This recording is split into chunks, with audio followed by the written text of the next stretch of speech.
Tu as envie de développer et de vivre de ta conciergerie? Tu es au bon endroit. Je m'appelle Vanessa Guérin et chaque semaine, retrouve-moi sur le podcast La Conciergerie pour un nouvel épisode en solo ou accompagné. Que tu sois totalement débutant ou expérimenté, apprends les meilleures stratégies pour développer une conciergerie à succès sans sacrifier ton temps. Bon épisode! Les 3 étapes clés pour passer de 0 à 30 logements, c'est le sujet que je vous propose aujourd'hui dans cet épisode. Bonjour à tous, bienvenue dans un nouvel épisode du podcast La Conciergerie. Alors après cet épisode, vous aurez concrètement le plan pour obtenir dans un premier temps vos 5 premiers logements, puis ensuite on va voir comment obtenir 15 logements au total et nous passerons à la vitesse supérieure en allant chercher les 30 logements. Je vais aussi vous mettre en garde sur les 3 erreurs toutes bêtes à éviter et je vous parlerai des stratégies long terme à mettre en place pour sécuriser votre activité. Commençons tout de suite. Première partie, comment passer de 0 à 5 logements? D'abord, il va falloir commencer par exploiter votre réseau personnel. Faites savoir autour de vous que vous lancez votre conciergerie, parlez-en à votre entourage, mais aussi à vos voisins, à vos collègues, à vos commerces habituels ou même à la salle de sport ou à l'école de vos enfants si vous en avez. Préparez un pitch court et impactant pour expliquer vos services en une phrase. Ça s'appelle elevator pitch, puisque elevator qui veut dire ascenseur, vous devriez pouvoir expliquer en moins de 2 minutes quelle est votre activité. Vous avez beaucoup de contenu sur Internet sur l'elevator pitch, je vous invite à aller voir en détail comment créer le vôtre. Ensuite, il va y avoir la puissance du bouche à oreille. Un client satisfait parlera de vous à 1 ou 2 personnes, mais attention, un client mécontent peut nuire à votre réputation en parlant à 5 ou 10 personnes. Donc, concrètement, prenez soin de vos premiers clients et proposez un service irréprochable. Définissez aussi une offre claire et structurée. Prenez le temps de réfléchir à ce que vous proposez. Une gestion complète, le nettoyage, le check-in, le check-out. Utilisez les retours de vos premiers clients pour ajuster au fur et à mesure votre offre. Passons maintenant à la partie 2, comment aller à 15 logements, donc de 5 à 15 logements. On va construire votre crédibilité. D'abord, les avis clients vont être très importants. Pourquoi? Les avis augmentent votre crédibilité et votre référencement. Donc la stratégie, ce sera de vous créer un Google My Business dès vos premiers clients. Demandez des avis dès le premier mois et offrez par exemple un service additionnel pour inciter les clients à mettre des avis. Ensuite, deuxième point, il faudra être réactif aux demandes. L'erreur courante que je vois beaucoup, c'est de ne pas répondre rapidement aux propriétaires qui vous contactent par mail ou par téléphone. Vous pourriez, par exemple, mettre en solution une routine pour répondre dans l'heure, par exemple via des notifications, via un CRM.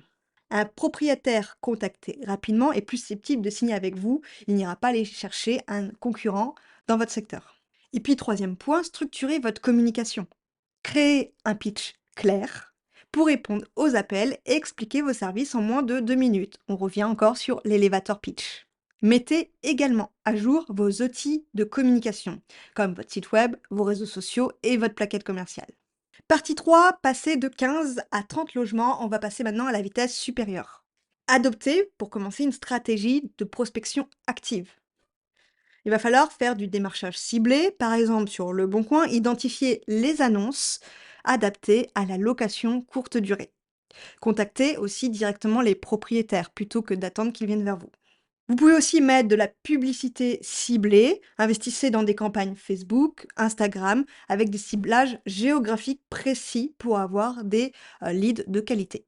Vous pouvez aussi, petite astuce, créer un discours personnalisé à chaque prospect. Par exemple, comment vous pouvez augmenter leurs revenus.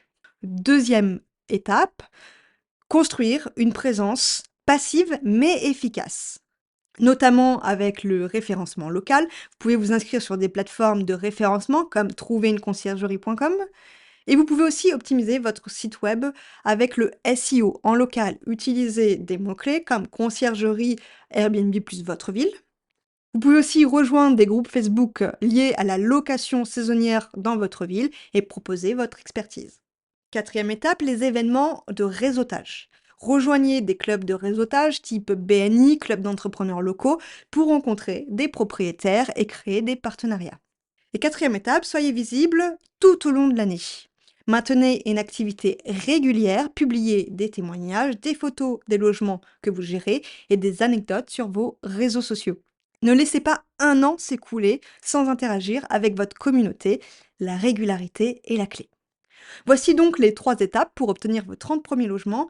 Passons maintenant aux 3 erreurs à éviter. Première erreur, ce serait de sous-estimer l'importance des avis. Sans avis, votre crédibilité reste faible, surtout en début d'activité. Deuxième erreur, attendre que les clients viennent à vous. Ça, je le vois beaucoup trop souvent. Sans prospection active, la croissance sera très lente. Et troisième erreur, manquer de régularité dans vos actions marketing. Publier et prospecter uniquement quand les affaires sont calmes est une grave erreur.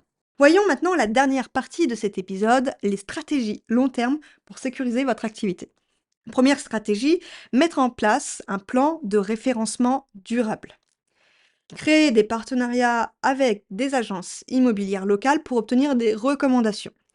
Et investissez dans un blog avec des articles utiles comme comment louer son logement en courte durée, combien je peux gagner dans ma ville en location courte durée.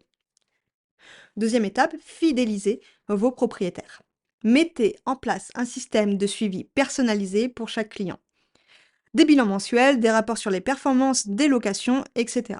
Offrez également des avantages exclusifs aux propriétaires fidèles, comme par exemple des audits gratuits pour optimiser leur logement. Et troisième étape, automatiser certaines tâches, ça vous le savez déjà. Utilisez des outils comme un PMS ou un Channel Manager pour gérer les réservations, les ménages et les calendriers afin de gagner en efficacité.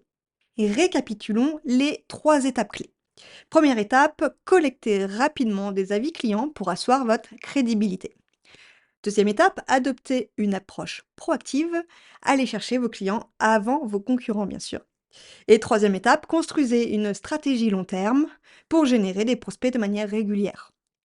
Développer une conciergerie à succès demande de la régularité, une vision stratégique et une exécution sans faille. Ne laissez pas la concurrence prendre l'avantage, soyez visible, réactif et créatif. Maintenant, si vous avez un projet de conciergerie pour 2025 et que vous vous sentez peut-être un peu perdu sur les étapes, la manière de faire ou encore que vous avez peur de faire des erreurs, alors c'est que vous avez besoin d'un plan d'action clair et c'est ce que je vous propose en vous accompagnant. Je vous accompagne individuellement en 2025 à développer votre conciergerie et à vivre de cette activité. Par contre, les places sont limitées. Pour un réel suivi, je ne peux pas ouvrir beaucoup de places. Donc pour plus de détails, je vous invite à me contacter directement sur Instagram, La Conciergerie Podcast. Merci d'avoir écouté cet épisode. Je vous dis à la semaine prochaine. Et pas si vite, tu as apprécié cet épisode? Tu peux le partager à ton entourage ou encore mieux, laisser un avis 5 étoiles sur ta plateforme d'écoute préférée et un commentaire. Je te dis à bientôt!